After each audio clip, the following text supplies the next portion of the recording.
To avoid getting railroaded into a marriage by my mom, I was going to add my best friend to the family group chat to pose as my girlfriend.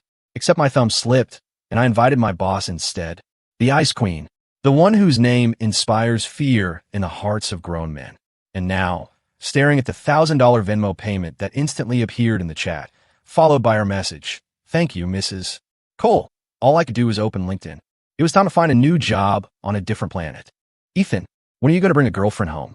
Are you trying to send me to my grave with regrets?" My mom's voice erupted from my phone's speaker, a sonic assault powerful enough to be classified as a military-grade weapon. It left my ears ringing. I held the phone at arm's length, staring at the ceiling with a dead-eyed gaze of a man who had completely given up on life. "Mom, I'm looking okay. You can't rush this stuff." "Looking? You've been looking for 3 years. The kid from next door is already in kindergarten, and you're still feeding me lines about destiny? Let me tell you, Ethan Cole, if you don't bring a living, breathing woman home for Thanksgiving this year, don't bother coming home at all." Click. She hung up on me, mercilessly. My name is Ethan Cole, and I'm just another cog in the corporate machine, currently staring down the barrel of the biggest crisis of my life. It wasn't a looming project deadline or a pay cut. It was a maternal ultimatum. I collapsed onto the sofa, feeling like my soul had been scooped out with a melon baller. Bring someone home? Where was I supposed to find someone? My life was a cycle of working insane hours and unwinding with video games. The only women I interacted with were the cleaning lady at the office and my new boss, the one who'd just been transferred in. Just thinking about her sent a shiver down my spine. Quinn Davenport, a.k.a. the Ice Queen. She'd made director at 27, blessed with looks that could launch 1,000 ships and a heart as cold as a server room. On her first day, she'd torn into a project manager so viciously over a typo in a PowerPoint presentation that he'd questioned his own existence right there in the conference room. Me? Ask her out? Was I insane? I still had a few good years left in me, thanks. Just as I was sinking into the depths of despair, my phone buzzed. It was my best friend, Kevin. "Dude, Queen Mother holding court again." I sent him a gif of a catatonic-looking possum. "Kev, I think this is the end of the line for me. Chill out, man. It's not a big deal. I got a plan." A minute later, Kevin's brilliant, half-baked scheme appeared on my screen. It was simple and deeply, deeply unethical. Kev would change his profile picture to some cute anime girl, change his WhatsApp name to Tiffany, and I'd add him to my family group chat. I'd tell my mom she was my long-distance girlfriend. It would buy me some time, at least until after Thanksgiving. Then we'd have a peaceful, amicable breakup. I stared at the "You got it, dude" gif sent by the 6'2", 200-pound man I called my best friend, and I contemplated my life choices. The plan sounded like a one-way ticket to hell, but right now, it was the only ticket I had. To hell with it. Taking a deep breath, I opened the group chat ominously named the Cole Family Royal Court and extended my hand toward the abyss. "Mom, I've got a surprise for you," I typed, testing the waters. Predictably, she replied in seconds. "A surprise? You found a girlfriend?" My various aunts immediately popped online. "Ethan has a girlfriend. Add her to the chat. Let your Aunt Carol see her." The time was ripe. I tapped the plus icon at the top of the screen to invite a new member. I found Kevin's contact. His profile picture was now a pink-haired anime character, and his name was changed to Tiffany. This was it. I selected his name and moved my thumb to tap confirm. But in that split second before my finger made contact, a notification from my company's Slack channel popped up, causing the screen to lag for a fraction of a second. By the time I realized what had happened, my thumb had already pressed down. The screen refreshed, and a system message appeared in the chat. Ethan Cole invited Q to the group. Q? Who the hell was Q? A cold dread washed over me. I scrambled to tap on the Q profile. A minimalist, solid black avatar. No public posts, no bio, just a single, lonely letter. Q. My mind raced, and a cold sweat broke out on my forehead. In my entire contact list, there was only one person with that avatar, and that initial. My hand started to tremble as I opened Q's detailed profile. The contact name I had saved, Quinn Davenport. Boom. My world went dark. I had just added my boss, the cold-blooded corporate shark Quinn Davenport, to my family's private group chat. My brain shut down for a full 3 seconds. When it rebooted, every cell in my body was screaming the same thing. Run. Leave the country. Leave the planet. I fumbled with my phone, trying to kick her out of the group before anyone noticed, but my mom's reflexes were, as always, faster than my will to live. A bright red, obnoxiously large Venmo notification slammed onto the screen. The payment note had just 4 words, "For my future daughter-in-law." I stared at the notification, my heart stopping in my chest. Don't accept it. Please, for the love of all that is holy, do not accept it. Just pretend you didn't see it. But reality is a cruel, cruel mistress. A second later, system notification. You accepted your payment. Everything went black. I almost passed out right there on the sofa. It was over. This wasn't a problem I could solve by moving to another planet. I was going to need a whole new universe. My mom's ecstatic voice immediately filled the chat. A full 60-second voice memo. I tapped on it, my hand shaking. Oh, honey, you must be Ethan's girlfriend. You accepted that so fast. This boy, he never tells us anything, keeping you a secret all this time. Don't you listen to a word he says. If he ever gives you any trouble, you tell me, and I'll break his legs. My Aunt Carol. Welcome, welcome. She seems like a sharp one. My other aunt. Snagged that money right away. I like her. Ethan, you've got good taste. I was completely numb, my fingers shaking. I opened a private chat with Quinn, preparing to type the most groveling, pathetic apology of my entire life. Quinn, Ms. Davenport, listen, I am so sorry. Before I could even finish composing my plea for mercy, her chat icon lit up. She'd replied. My heart leaped into my throat as I awaited my sentence. I opened it. 2 words. It's fine. Followed by another message. I've accepted the money. It will be deducted from this month's bonus. Okay. Deducting my pay was infinitely better than summary execution. I had just started to breathe again when I saw it. In a family group chat, that stark black Q avatar popped up with a new message. Quinn, thank you, Mrs. Cole. He's been wonderful. It was followed by a blushing emoji. My pupils dilated in shock. I stared at that blushing emoji, feeling my entire understanding of the universe being dragged into a back alley and beaten senseless. Was this really Quinn Davenport? The woman who could make a senior executive cry in a board meeting? Was she capable of using a blushing emoji? I had to be hallucinating. I pinched my thigh. Hard. Ouch. The sharp pain confirmed it. This was real. My mom was clearly won over by that single sentence. Another 60-second voice memo appeared. Oh, what a sweet girl. What's your name, honey? Where do you work? Are you at the same company as Ethan? I frantically messaged Quinn privately. Ms. Davenport, please, I'm begging you, don't answer. Just say you're a friend, and I added you by mistake. Quinn, a mistake? Then how do I explain accepting your mother's money? Me, I'll pay you back. Double. No, triple. Quinn, too late. And then, right there in the family chat, I saw her reply. My name is Quinn, Mrs. Cole. And yes, we work at the same company. I'm a designer. She even made up a job for herself. A designer? Lady, the only thing you design is the termination of people's careers. My mom was even more thrilled. Oh, a designer. That's wonderful. A creative type. Quinn, honey, tell me, how is Ethan doing at work? Is he behaving himself? He's not giving any of the new employees a hard time, is he? My soul just about left my body. This was it.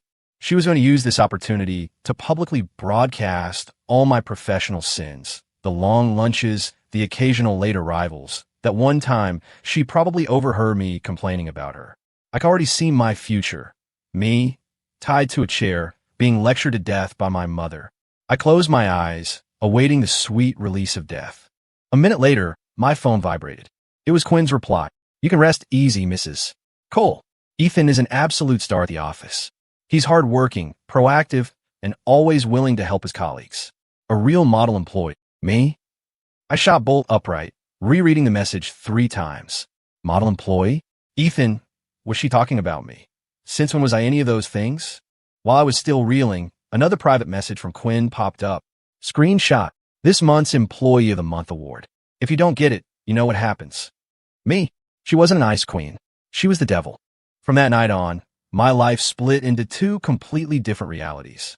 By day, at the office, I was Quinn Davenport's subordinate, a lowly project coordinator trembling under her icy gaze. By night, in the Cole family royal court, I was suddenly her handsome, thoughtful, and caring boyfriend. And Quinn, an actress so good she deserved an Oscar, flawlessly navigated her double life. In the group chat, she crafted the perfect persona, a gentle, considerate designer from a modest background, working hard to make her way in the world. When my mom shared a link to an article about the health benefits of kale, Quinn would be the first to like it, commenting, "Great advice, Mrs. Cole." Taking notes.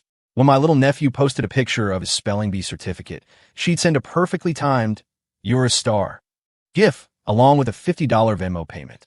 She even managed to remember the birthdays of all my aunts, always sending her best wishes first thing in the morning. In just a few days, Quinn, or rather, our dear Quinn, became the most popular member of our family group chat, her status quickly approaching my mother's. And I became the family's #1 target. "Ethan, what is wrong with you? Quinn sent you a good morning text, and you haven't replied for half an hour? Don't you love her anymore?" "Ethan," Quinn said, "she's feeling a little under the weather. Why haven't you brought her soup? Are you even a man?" "Ethan," Quinn posted on Facebook that she wants to see that new superhero movie. "And you? Nothing. No wonder you were single for so long."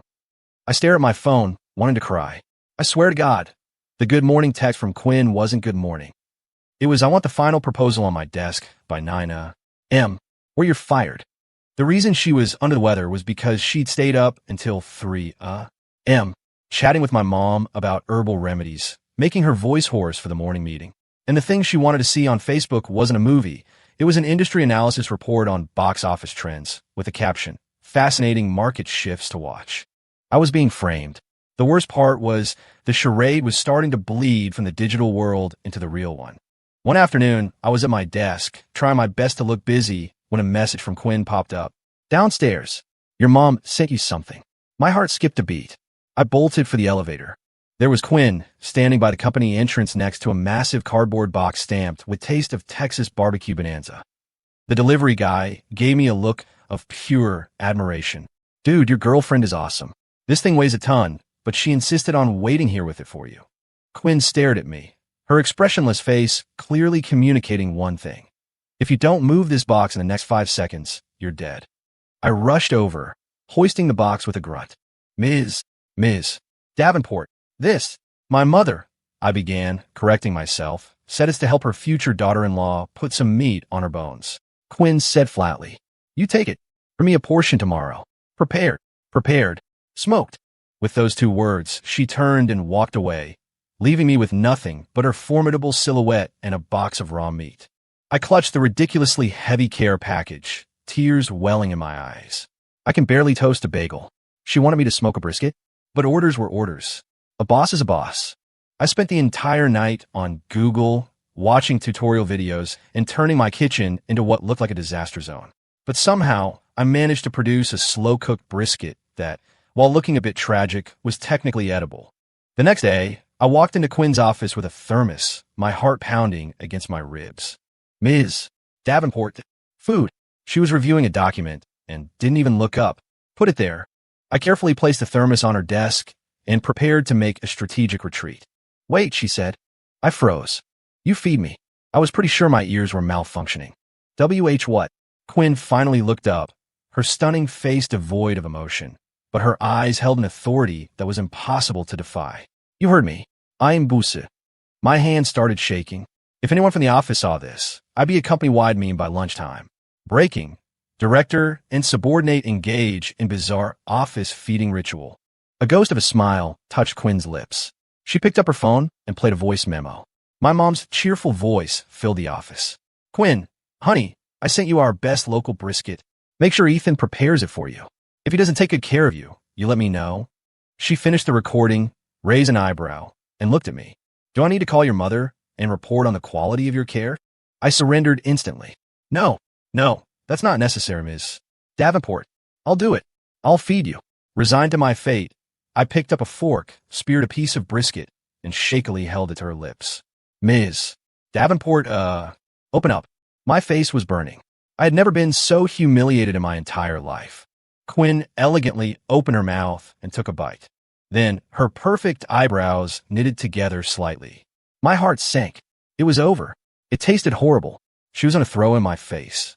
"Salty," she commented. "Oh, I'm so sorry. I'll do better next time.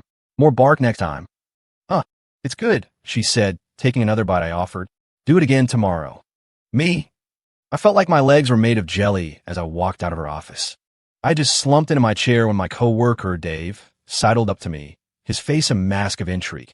"Ethan, my man, you were in there for over half an hour. What were you and the Ice Queen talking about?" What could I say? I was discussing the tragic state of my own existence. Before I could answer, a few female colleagues from across the room rushed over. Ethan, what happened to your neck? One of them asked, pointing with a horrified expression. I instinctively touched my neck. It was a little sore. I pulled out my phone and switched to the selfie camera. There on the side of my neck was a clear, red mark. It looked exactly like a hickey. My mind went blank. Where did that come from? Oh, right. It was from wrestling with that stupid, heavy box of meat. The sharp edge of the cardboard must have scraped me. As I was about to explain, another coworker let out a dramatic gasp. Oh my God, Ethan, you and Ms. Davenport, you too. She pointed at me, then back toward Quinn's office, her face screaming, my ship has come in. In an instant, every eye in the department was on me. I opened my mouth, but no words came out. 1,000 explanations wouldn't be enough to clear this up. It's not. This is. We get it, man. Dave clapped me hard on the shoulder, a massive grin on his face. No wonder the boss was actually smiling in a meeting this morning. You're the reason why. Me? Quinn Davenport smiled? In a meeting? Had health frozen over?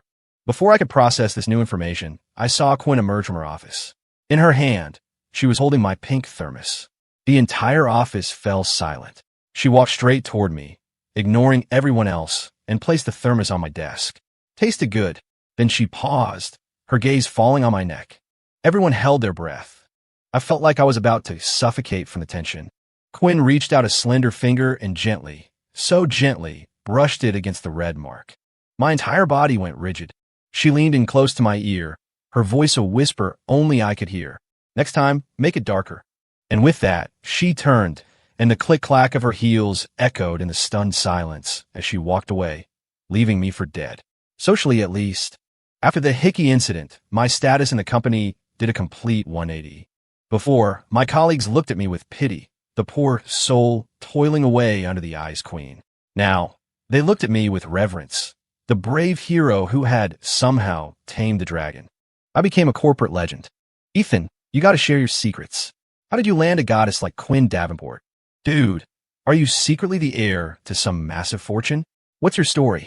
I had no defense. What could I possibly say? That it was all a huge mistake? That the mark on my neck was from cardboard box? That my relationship with Quinn was as pure and innocent as a fresh blanket of snow? Who would believe that? Even I was starting to doubt it, especially with Quinn's constant help. She started interacting with me in public, dropping subtle and not so subtle hints. During a company-wide town hall, she'd suddenly call on me. Ethan, what are your thoughts on this project? After I stammered through an answer, she'd nod, a faint smile playing on her lips. Good. An interesting perspective. The room would erupt in whispers. This was the woman whose only feedback for me used to be idiotic or brainless. At lunch in the cafeteria, she'd walk right up to my table with her tray and sit down. I don't eat cilantro. Then, under the shocked gazes of the entire marketing department, she would meticulously pick every last piece of cilantro from her plate and drop it into my bowl. I ate the cilantro, tears in my eyes. I hate cilantro, but I was starting to hate Quinn Davenport more. All of this, of course, was a direct provocation to our sleazy vice president, Mark Thompson. Mark was in his 40s, with slick back hair and a penchant for shirts that were at least one size too small. From the day Quinn had arrived, he'd been relentlessly pursuing her with flowers, gifts, and creepy compliments. Quinn, in turn, had treated him like something she'd scraped off her shoe. Now, the appearance of a real boyfriend had lit a fire of jealousy under him. He started targeting me at every opportunity. He'd find 100 things wrong with my proposals. You call this work? Ethan, is this really the best you can do? Ms. Davenport, your boyfriend's professional skills are seriously lacking. He'd slash my project budgets in half. Young man, you need to learn to be frugal. The project hasn't even started, and you're already asking for money. Even if I was just getting a glass of water, he'd make a snide remark. Well, look at Ethan, taking it easy. I guess being in love means you don't have to focus on work anymore. Ms. Davenport, you really should keep him on a tighter leash. I gritted my teeth and took it. I was just a coordinator. I couldn't afford to make an enemy of a VP. But while I could take it, it seemed Quinn could not.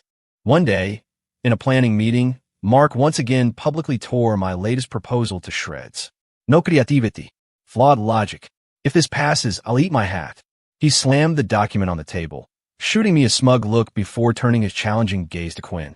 I was burning with shame, wishing the floor would swallow me whole. I braced myself for Quinn to tell me to redo it, as she usually would. But instead, she spoke. Her voice was quiet, but colder than ice. Mr. Thompson. Yes. Mark replied, looking arrogant. Have you decided on a new hat yet? The smirk on Mark's face froze. Ms. Davenport, what's that supposed to mean? Quinn ignored him and looked at me, her eyes sharp and focused in a way I'd never seen before. Ethan, walk Mr. Thompson through your proposal. From the very first page. I hesitated. That was all she said. I had no idea what she was planning, but her presence was so commanding that I had no choice but to stand up. I started presenting my plan. To my surprise, the words flowed effortlessly. I had pulled 3 all-nighters on this thing. I knew every detail by heart. At first, Mark sat with his arms crossed, a sneer on his face.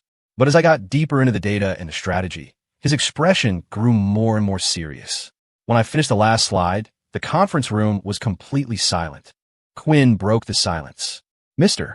Thompson, which part, exactly, has no creativity? And where's the logic flawed? Mark's face turned red, then pale. I just think there might be some issues with execution. Oh, Quinn raised an eyebrow. In that case, why don't you personally lead the execution of this project? How does that sound? Me? Mark was stunned. What's the matter? Don't have confidence in yourself. A cold smile played on Quinn's lips. Or was everything you just said simply a personal attack on my guy? She put a special emphasis on the last 2 words. Mark's face became a mask of fury. He knew he'd walked right in her trap. If he took the project, he was admitting the plan was viable, making himself look like a fool. If he refused, he was admitting to abusing his power for a personal grudge. He was trapped. Finally, through gritted teeth, he said, fine, I'll do it. After the meeting, I trailed behind Quinn as we left the room. My mind was a mess of relief and anxiety. Ms. Davenport, thank you, I said quietly. For what? She asked without breaking her stride. For helping me. She stopped suddenly and turned to face me. Her eyes were bright, like stars reflected in ice. I wasn't helping you. I was showing everyone that you don't mess with Quinn Davenport's people. With that, she turned and walked away. I stood there, watching her go, as my heart, the traitorous bastard, skipped a beat. After the protective display in the conference room, Mark Thompson finally backed off, no longer daring to harass me openly. And in the eyes of our colleagues, my relationship with Quinn became as solid as a rock. But I knew it was all an act.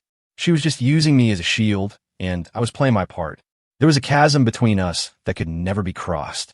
My mother, however, did not see it that way. She believed our relationship had progressed to the next logical stage. The date. Ethan, you and Quinn have been together for a while now. How come you haven't been on a proper date? Is there something wrong with you? Me? My mother's choice of words was always so precise and so painful. Mom, we've been busy. Busy with what? You're never too busy to date. I'm telling you, this weekend, you're taking Quinn out for a full day, and you will post 9 pictures on Facebook. 1 picture short, 1 leg broken. Got it. I looked at the threatening text from my mom and felt my legs go weak. Ask Quinn on a date. Would she even agree? Stealing myself, I sent Quinn a message. Ms. Davenport. So, my mom is insisting we go on a date this weekend and post pictures. I fully expected her to shut me down or use it as another opportunity to blackmail me. To my surprise, she replied instantly. Okay. I stared at the screen. That was it. A moment later, another message came through. I'll pick the place. Be downstairs at the office Saturday, 9 a.m. A sense of foreboding washed over me. This woman was definitely up to no good. On Saturday morning, with a heart full of dread, I arrived at the office building. Quinn was already there. She wasn't in her usual power suit. Instead, she wore a sleek, athletic outfit, her long hair tied back in a high ponytail. She looked sharp and energetic, less like an ice queen and more like an action hero. I'll admit, for a second, I was completely captivated. Get in, she said, nodding toward her car. I slid into the passenger seat of her white Porsche. So, where are we going? You'll see, she said, and the car shot off down the street. An hour later, we pulled up to the entrance of a desolate-looking forest preserve. A large banner was strung across the gate. Omega Corp's first annual Push Your Limits Outdoor Team Building Retreat. Me, Ms. Davenport, this is your idea of a date? I asked, my voice trembling as I pointed at the banner. What else would it be? She parked the car, popped the trunk, and pulled out 2 large backpacks, tossing one to me. Our company is a major investor in this program. I'm here today for site inspection. You're here as my assistant. But my mom wants date pictures. This is a date, she said with a raised eyebrow.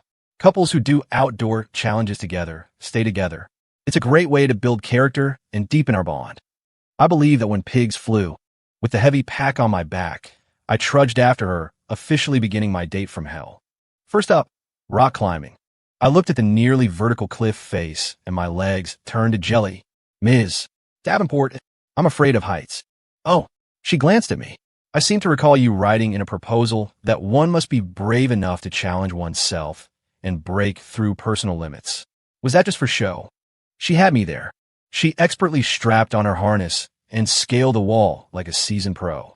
Against the bright sun, her silhouette was one of pure strength. The staff below broke into applause. From the top, she looked down at me, a smirk on her face. I'll wait for you up here. For the sake of my male pride, and for my mother's 9 photos, I gritted my teeth and went for it. I scrambled up the wall, every movement feeling like a step toward my doom. By the time I finally reached the top, I was panting like a dog in summer. Quinn handed me a bottle of water. Click. She'd taken a picture of me with her phone. In the photo, I was drenched in sweat, my face a grimace of agony against a backdrop of the beautiful blue sky. One, she said, waving her phone. Me. The rest of the day's activities were even more sadistic. On the treetop ropes course, I got stuck dangling from a wire, screaming for my life. Quinn stood below, calmly snapping a photo of my tear-streaked, terrified face. 2. During the weighted trail run, I was forced to carry a pack that fell heavier than I was, gasping for air on a mountain path. Quinn was ahead of me, moving with an easy grace, occasionally turning back to snap a picture of me grimacing in pain. 3, 4, 5. By the end of the day, I felt like I was knocking on death's door. Quinn, on the other hand, wasn't even winded. She even had the energy to create a photo collage of my 9 most humiliating moments and post it on Facebook with a disgustingly sweet caption. With him through every challenge, every victory, pushing limits and loving every minute. At Ethan Cole, she tagged me. A minute later, my notifications exploded. My mom was the first to comment. Yes, yes, yes. This is what young people should be doing. Quinn, you're such a good influence on our Ethan. My Aunt Carol, they look so perfect together. My other aunt. So, when's the wedding? Coworker, hey, holy crap. Ethan, you're a god. You got the Ice Queen to do a ropes course. Coworker B, I'm not crying, you're crying. Relationship goals. Even Mark Thompson commented, with a single, passive-aggressive, smiley face emoji. I looked at the 9 photos of my face, twisted in what could only be described as pure agony, and then at the flood of cheerful comments. I had only one thought. Let the world burn. After the date from hell, I decided I could no longer be a passive victim. I had to go on the offensive. I had to find a way to make Quinn hate me, to make her initiate the breakup. And so, I began a series of masterclass-level, textbook-certified bad boyfriend maneuvers. Phase 1. Be cheap. Everyone knows women hate cheap men. One night, Quinn was working late at the office. I timed it perfectly and sent her a message. Ms. Davenport, you must be hungry. Let me order you some dinner. Quinn, okay. I grinned. The trap was set. I opened DoorDash and scrolled past all the decent restaurants, landing on a place with the lowest possible rating that was still operational. I ordered the saddest-looking death salad on the menu. Wilted lettuce, a few lonely cucumber slices, no protein. And I specifically added a note to the order, dressing on the side. The smallest possible amount. Perfect. What woman could tolerate a man this cheap, with such bizarrely specific, terrible taste? Half an hour later, I knocked on her office door, holding the takeout bag. Your dinner, Ms. Davenport. I placed the pathetic-looking salad on her desk. She glanced at it, not even flinching. Thanks. She picked up the plastic fork and took a bite. I watched her, holding my breath, waiting for the explosion, for her to ask if I was insane, or maybe to just dump the salad over my head. But she just ate it calmly, even nodding in approval. This is good. Very healthy. Me? Healthy? That thing was one step away from being compost. I'm on a new diet. Can't have anything too greasy, she said, taking another bite. This is very thoughtful of you. Me? Are you kidding me? I played myself.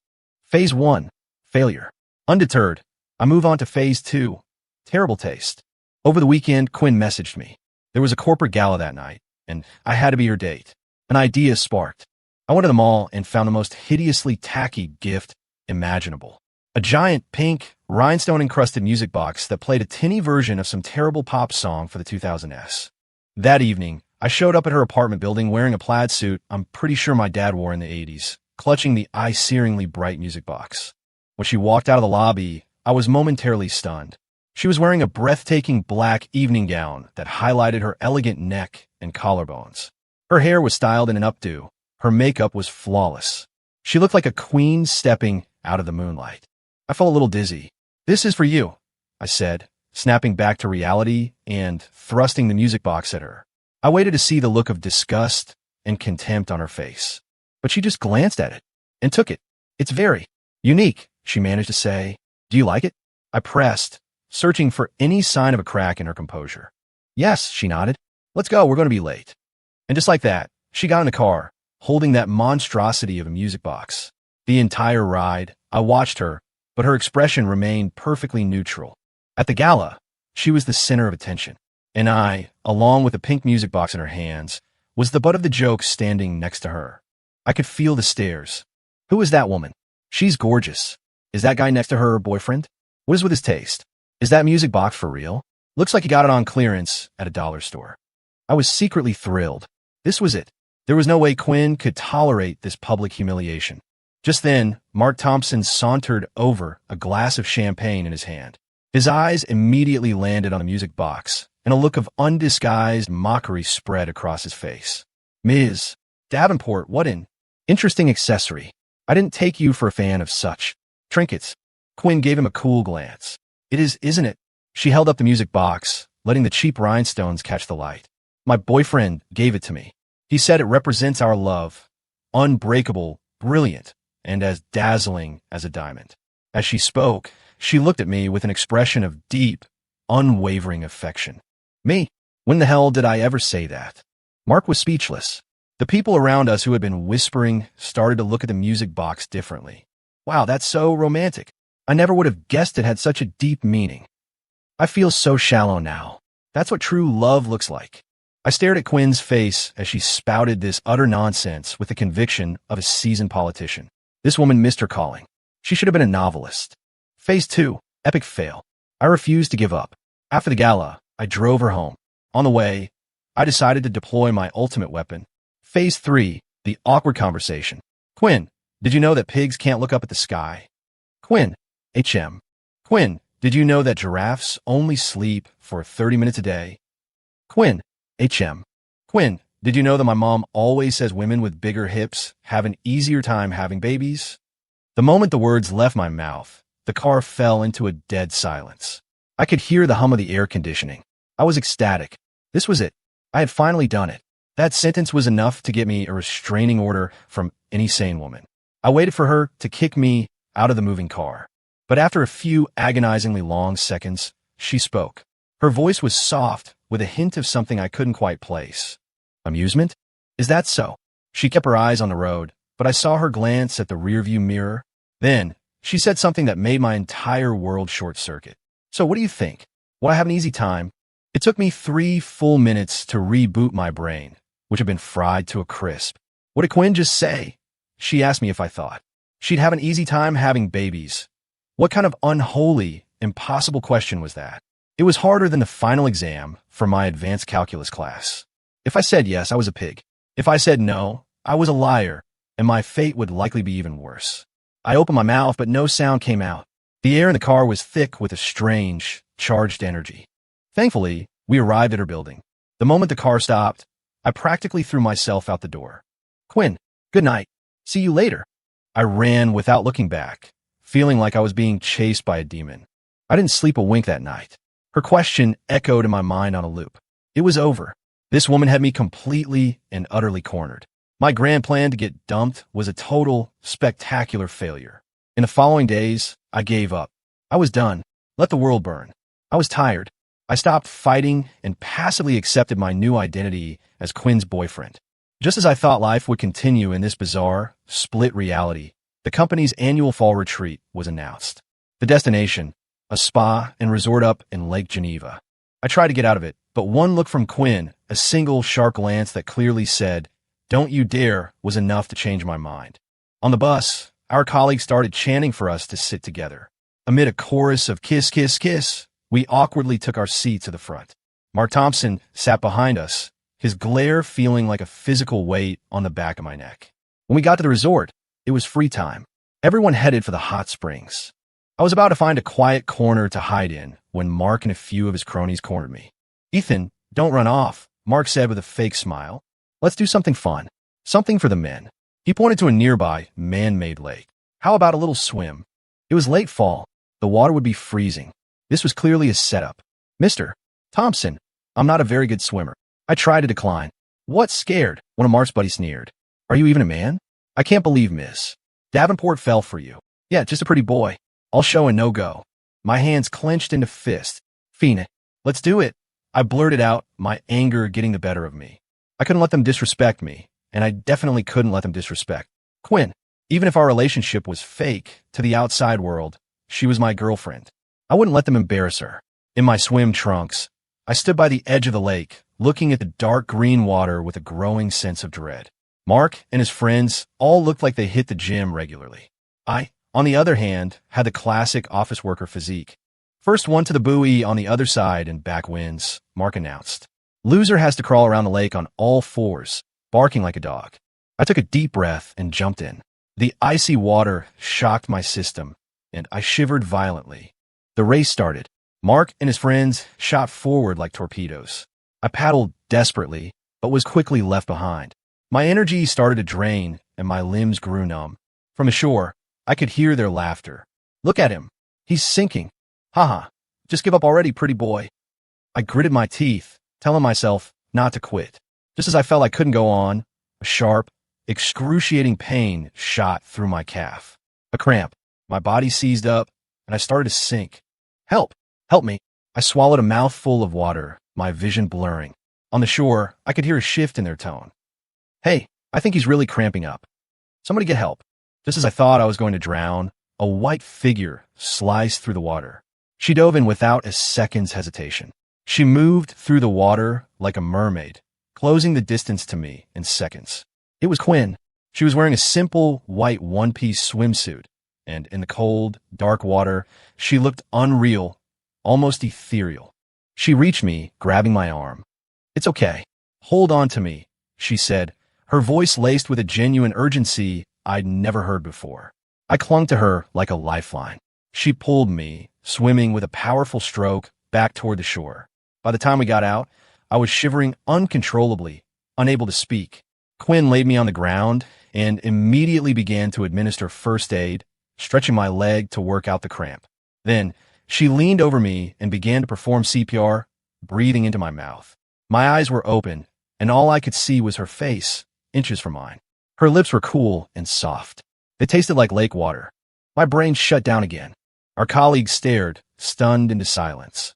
Mark stood off to the side, his face pale with rage. After making sure I was breathing okay, Quinn stood up. She wrapped a towel around my shoulders. Then she turned and walked, step by deliberate step, toward Mark Thompson. Her eyes were as cold as a Siberian winter. "Mark Thompson, you've got a lot of nerve." "Crack." The sharp sound of her hand connecting with his face echoed across the silent resort. Everyone froze. "You dare to touch my people." Quinn's voice wasn't loud, but every word was like a shard of ice. This time it was a cramp. "What about next time? If anything had happened to him today, I swear to you, I would make sure you never work in this industry again." Without another glance at him, she walked back to my side and helped me to my feet. "Let's go." Leaning on her, I walked away from the scene, the eyes of everyone on us filled with a new kind of awe. And in my heart, something shifted. This woman, maybe she wasn't so bad after all. After the polar plunge rescue and the slap heard round the company, my status at work transcended legend and entered the realm of myth. No one dared to gossip about me anymore. They looked at me with a mixture of respect and fear, as if I were not just Quinn's boyfriend, but her right-hand man, her top enforcer. Even Mark Thompson would change direction if he saw me coming down the hall. And the dynamic between Quinn and me began to change in subtle ways. She stopped ordering me around as much, and her tone softened. While she still wore her usual icy mask, I started catching fleeting moments of something else in her eyes. Warmth? She'd casually leave a hot coffee on my desk in the mornings. They were having a buy one, get one free deal. If I was working late, she'd happen to be leaving at the same time and would coincidentally offer me a ride. The gas money will come out of your next paycheck. Her excuses were terrible, but I knew something was shifting between us. My heart was in turmoil. I realized I was getting used to her presence. Used to our nightly charade in the family chat. Used to her special treatment at work. Even used to her sarcastic remarks and devious plans. I found myself actually looking forward to her demanding morning texts. I had to be losing my mind. That night, my mom roped us into another video call. There she was on the screen, enthusiastically showing off her new line dancing moves. And here we were, Quinn and I, sitting side by side on my couch, watching with perfectly happy smiles. This had become our new normal. Quinn, honey, what do you think of my moves? Quinn offered a flawless, corporate-approved smile. You look great, Mrs. Cole. So much energy. You bet. I was the star of the show back in my day, my mom bragged. By the way, Quinn, how are your parents doing?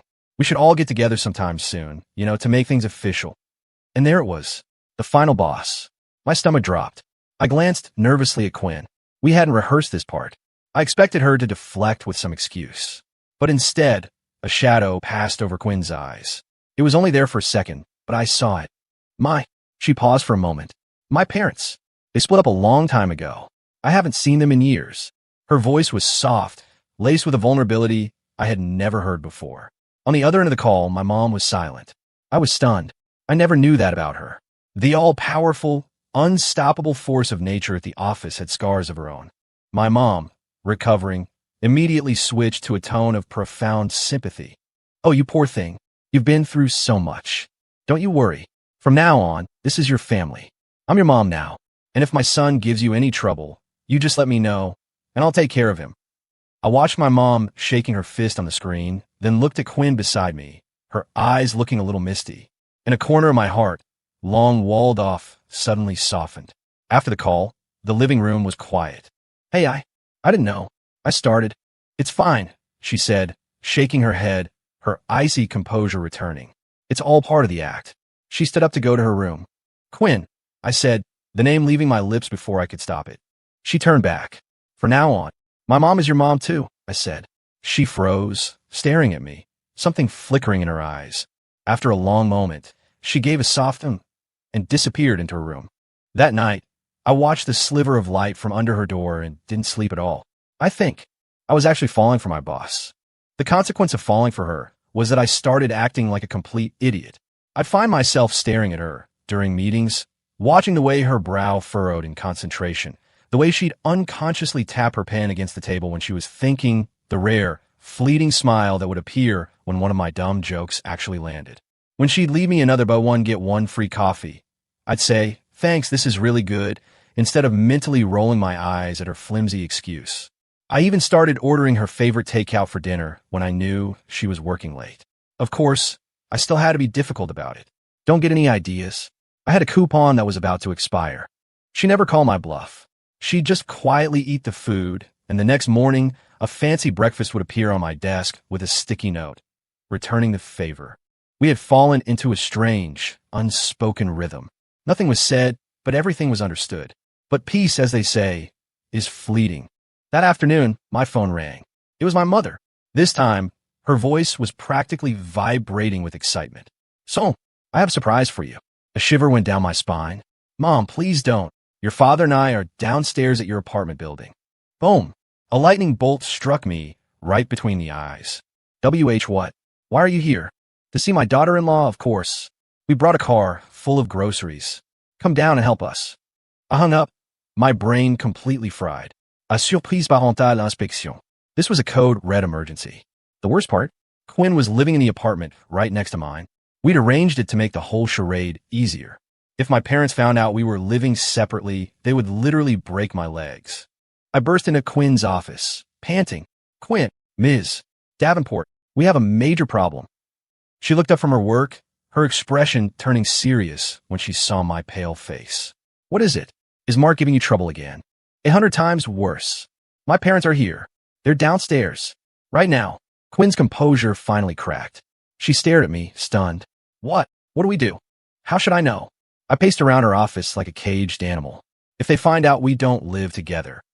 Quinn took a deep breath, her eyes instantly sharpening back into focus. This was why she was the director. Nerves of steel. Don't panic, she said. Go home. Right now. Move my stuff into your apartment. What? What do you mean, what? Go. I'll stall them. She grabbed her car keys and rushed out of the office. Watching her go, for the first time, I felt an overwhelming sense of relief. This woman was terrifyingly reliable. I sprinted home at a speed that would have made an Olympian proud, unlocked Quinn's apartment, and began the most stressful moving day of my life. Clothes, shoes, makeup, stuffed animals. I was a frantic aunt, moving her entire life, piece by piece, into my apartment. I stuffed her dresses into my closet, her skincare products into my bathroom, her personal items onto my shelves. When I placed her giant pink teddy bear on my bed, I could feel my face burning. Once everything was moved, I collapsed on the couch, exhausted. The doorbell rang. I opened it to see my parents and Quinn, all laden with bags of groceries. Son, my mom beamed. Hi, Mr. and Mrs. Cole. I managed, my smile feeling more like a grimace. Quinn, sweetie, come on in. So this is the little love nest you two have? It's lovely, my mom said, grabbing Quinn's hand and pulling her inside. Quinn shot me a look that said, keep playing along. And so began the most awkward, chaotic cohabitation of my life. That night, the inevitable problem arose. Sleeping arrangements. My apartment has 2 bedrooms. My parents took one, which left. The other one. My mom looked at us, a sly grin on her face. You two get some rest now. I looked at the single remaining bedroom, at the single bed inside it, and felt a strong desire to spontaneously combust. Mom, I'll just sleep on the couch. Don't be ridiculous, my mom snapped. You're gonna make Quinn sleep in there alone while you're on the couch? What kind of gentleman are you? You're practically engaged. Now get in there. She shoved me into the bedroom and closed the door behind me with a decisive click. I turned to see Quinn standing there, her expression a perfect mirror of my own mortified panic. So, I started. You sleep on the floor, she said. We spoke at the exact same time. The air froze. Finally, Quinn broke the silence. You take the bed. I'll take the armchair. No, I can't let you do that. I immediately protested. Well, what's your alternative? You want to share? She asked, raising an eyebrow, her Ice Queen persona back in full force. I immediately backed down. In the end, we reached a compromise. She took the bed, and I made a makeshift bed on the floor. I pulled some blankets from the closet and settled in. The lights went out, and the room was plunged into darkness. I could hear my own heart thumping in my chest and the soft sound of Quinn's breathing from the bed. I had never been so acutely aware of another person in my entire life. Ethan, she said suddenly from the darkness. Yeah. I jumped. It's cold down there, isn't it? No. I'm Fine. Before I could finish, a blanket was tossed down from the bed, landing on top of me. It carried a faint, pleasant scent. Her scent. Use it, she said. If you get sick, who's going to make me brisket? My heart, that stupid, traitorous organ, started beating a frantic rhythm against my ribs. Living with my parents was like being the star of a cringe comedy reality show. Every morning at 6 a.m. sharp, my mom would knock on our door. Ethan, Quinn, time for breakfast. Quinn and I would scramble from our respective sleeping spots on the floor and the bed, trying to look like we'd just woken up together. One morning, I was too slow. My mom pushed the door open to find me, still on my pile of blankets. She stared for 3 seconds, then kicked me. You little brat. Did you get into a fight with Quinn? Did you make her kick you out of bed? You can sleep on the couch from now on. She dragged me out of the room by my ear while Quinn tried, and failed, to stifle her laughter from the bed. At meals, my mom would pile food onto Quinn's plate. Quinn, honey, eat up. You're too thin. Then she'd glare at me. Look at you. You're not taking care of her at all. I look at Quinn, who ate more than I did, then down at the few sad vegetables in my own bowl, and wonder if I was adopted. But the real nightmare came when my parents insisted we invite Quinn's boss to dinner to thank him for taking such good care of her. My blood ran cold. Invite Quinn's boss to dinner? Quinn's boss was Quinn. How are we supposed to pull that off? I couldn't just sit at a table and say, hello, empty chair, thank you for being such a great mentor to our dear Quinn. Quinn, however, was unfazed. Don't worry, I'll handle it. And she did. She arranged a dinner at one of the fanciest restaurants in the city. When my parents and I arrived, Quinn was already there. Sitting next to her was a distinguished-looking middle-aged man. Mr. and Mrs. Cole, Ethan. Quinn stood to introduce him. This is Mr. Wallace, a senior vice president at our company and my direct supervisor. I looked at Mr. Wallace and my jaw almost hit the floor. It was my best friend Kevin's dad. Mr. Wallace, gave me a subtle wink, then shook my parents' hands with a serious expression. A pleasure to meet you. I'm Quinn's boss, Richard Wallace. I nearly choked. Richard Wallace? Kevin, you couldn't have come up with a better fake name for your own father? Throughout the dinner, Mr. Rodriguez gave an Oscar-worthy performance, embodying the perfect supportive mentor. Quinn is the backbone of our department. Talented, hardworking, a real leader. Ethan is a lucky man to have found her. My parents were completely charmed, raising their glasses to Mr. Wallace again and again. I watched Quinn and Kevin's dad interact with a seamless, practiced ease and felt like I was in an alternate reality. Were these two the real family here? Just as the evening was winding down, an unwelcome guest appeared. Mark Thompson. What was he doing here? Well, look at this lively party. Mark sneered, holding a drink. A family gathering, Ms. Davenport? And you didn't invite me? He saw Kevin's dad at the table and froze. Mr. Rodriguez? What are you doing here? Mr. Rodriguez was the CEO of one of our firm's biggest clients. Mark knew him. He was momentarily stunned, clearly not expecting to see a familiar face. Quinn's expression darkened. This was it. We were busted. Mark, Mr. Rodriguez said, his recovery instant. I'm here tonight in my capacity as Quinn's boss, meeting her family. Mark was even more confused. Boss? But is there a problem with me being her boss? Mr. Rodriguez's eyes narrowed, and an aura of unmistakable authority filled the air. Mark immediately deflated. No problem at all. He slunk away, but I could see the suspicion in his eyes. He came over to me and whispered, "You've got some pull, Ethan," getting Mr. Rodriguez himself to play along. "Let's see how long you can keep this act up." My stomach tightened. He was determined to expose us. After dinner, we saw my parents and Mr. Rodriguez off. Quinn and I walked through the hotel lobby in silence. The close call had left us both on edge. "Thanks," I said finally. "For what?" For doing all this for me," I said, looking at her. Hiring Kevin's dad couldn't have been cheap. "It was fine," she said flatly. I knew she was lying. A man of his stature didn't come cheap. We reached the hotel entrance, about to hail a cab, when Mark Thompson materialized in front of us again. "Davenport. Cole," he said, blocking our path. "Stop the act. You two aren't really a couple, are you?" "Is that any of your business?" Quinn said coldly. "Of course it is." Mark's voice rose with emotion. "Quinn, what does he have that I don't? Why did you choose this nobody over me?" "Because you," Quinn said, her voice dripping with contempt, "disgust me." The words hit him like a physical blow. His face flushed a deep red. "Phoenix. Fine. You like him so much." He suddenly pulled a small bottle from his pocket, unscrewed the cap, and lunged toward Quinn. "If I can't have you, no one can." It all happened so fast. I didn't even think. My body moved on its own. I shoved Quinn behind me, shielding her with my body. The cold liquid splashed all over my back. A sharp, chemical smell filled the air. It was makeup remover? Me, Mark Thompson, Quinn.